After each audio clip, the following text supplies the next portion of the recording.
I've seen a greater zeal in this generation of young people than I've seen through my time on the earth.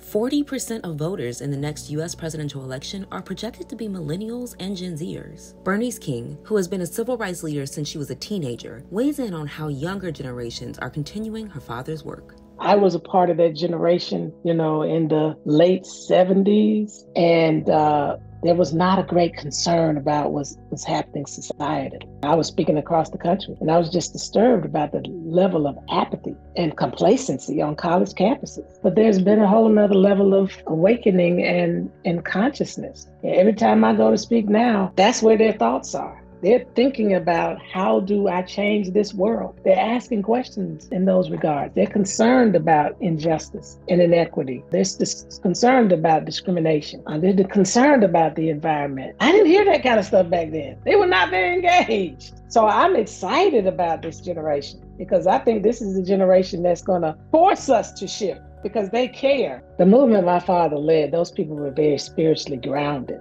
They had a vision that even if I don't get this in my lifetime, I'm doing it because there's a generation behind me. They understood their connectedness to each other and to humanity and to future generations. Each generation has faced difficult moments, but they've overcome. There's a contingency that always shows up in every generation. That's why I hold hope.